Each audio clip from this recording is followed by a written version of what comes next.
Did my family have any weird rules? No music!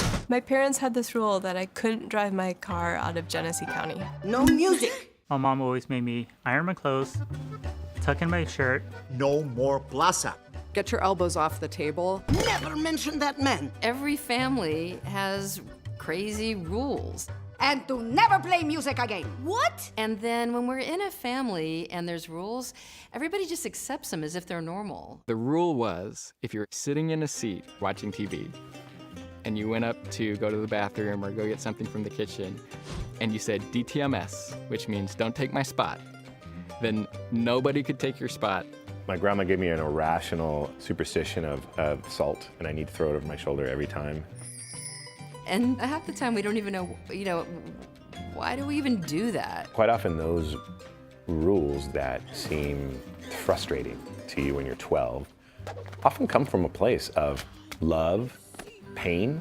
Thinking about stuff like family rules and family traditions and how they, inform who we are as people was a big part of finding Miguel's story.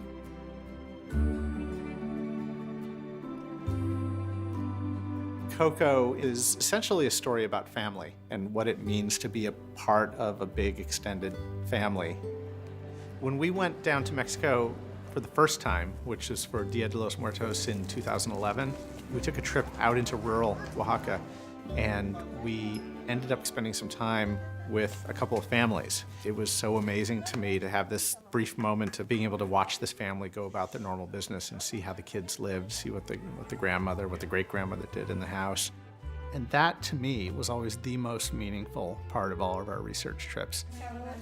And it was all of those experiences and the feelings of being just welcomed and embedded with these families that really created Miguel's family. It's kind of cool to occupy the space, the type of space that my mother grew up in, the plaza, the little shops, and it's great to see these families, multiple generations, kind of coming together, going to their ofrendas and building their ofrendas, and going to the cemetery. This is something that it's gonna change my life, and for sure, I'm gonna go home and I'm gonna start making ofrendas and I'm gonna teach my kids. It's beautiful. The people that we met were fantastic. And they confirmed a lot of what we had sort of charted out on the walls here about how we wanted our family to be. A family that has a trade. Our characters grew certainly from the observations when we were in Mexico, but also on this film it was really encouraged for people to bring their personal experiences into the film. And I have an uncle just like this guy.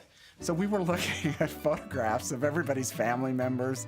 Me growing up being Mexican, I could relate a lot to these characters. And so basically when I was working on the family and designing these characters, I was pulling from personal experiences. I have a son that around the time I was designing Miguel was around 7 years old, so he inspired me so much. Using those personal experiences, those little unique, specific things that takes him from being generic to more authentic to a real living, breathing boy, down to his little dimple, his mole above his lip, a little gap in his teeth. There was a lot of times when we were talking about a specific character, someone might have someone in their family who really reminded them of that character. The moment I started drawing Abuelita, subconsciously I started drawing my Abuelita. My abuelita? She's Mama Coco's daughter. His family is really run by matriarchs, and so there's a lot of really strong, interesting, colorful women.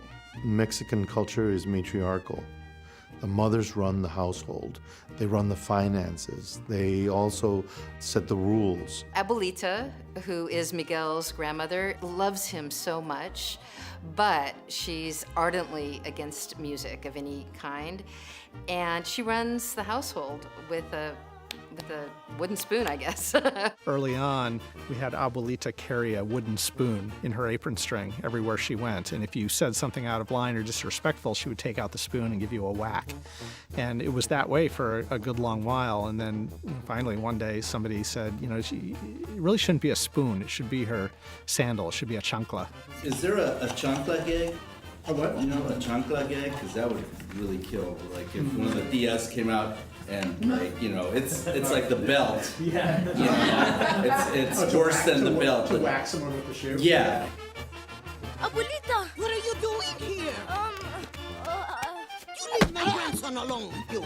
Go. I come from a Mexican family myself, and every so often, when I was being a bit of a brat, my mother would come in with a flip-flop, and she'd threaten me, saying, do you want a spanking? And then me and my brother, because usually he was the one who put me up to it, would run to our room, and we'd stick like children's books in the back of our pants to protect us. Mama Imelda? Oh, mi familia. Mama Imelda is the head of the Rivera family, and she is the person who most strongly represents family and tradition. Imelda, to me, is such an interesting character because she's kind of an antagonist to Miguel. She's the one who made the rule no music. I give you my blessing to go home and to never play music again. What? She can't do that. It's not because she's mean, it's not because she hates music. The job of the character designer is to dig deep and kind of find what is she hiding. So the first drawings that I did of Imelda were the secret side of her, you know, the passionate singer. So I basically listened to the song La Llorona for days at a time, and I kind of tried to imagine how she would sing that song. You'll never understand. She's made this vow to not have music in her life, but she thinks that this may be the one thing that's going to stop him and get him to listen to her. I think Imelda hasn't allowed herself to sing for 70 years. Ay de mi llorona. It's the last tool that she can use in order to woo him back. Y aunque la vida me cueste llorona. Having sung that, it was probably like taking a deep breath that she hasn't taken in a long time. I thought you hated music. Oh, I loved it. I remember that feeling when my husband would play and I would sing. Imelda is someone who loves her family so much, she'll do whatever it takes to protect them from the pain she's experienced in life. And music happens to be something that scarred her deeply. When Imelda forgives Hector, she kind of embodies the true meaning of family. When you're in a family, those relationships aren't one-dimensional. You relate to those people in so many ways, and sometimes you love them, and sometimes you can't stand them, and sometimes you feel something and you withhold it because you don't want to hurt them, or you say something and you regret it. I don't want to be in this family! Miguel!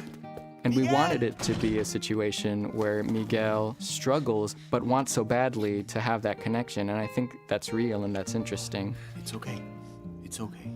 One thing that's so beautiful about Coco is not just the story of the struggles that we have with our own families that we love so much, that's why they drive us so crazy, but it's also the story about people who you love that are not in your life anymore.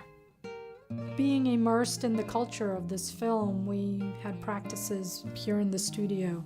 They built a big ofrenda where they invited everyone to bring pictures of loved ones. And I brought my dad's picture. The picture I put on the ofrenda is my grandma. She taught me how to draw. Here we go. Mama's high school picture.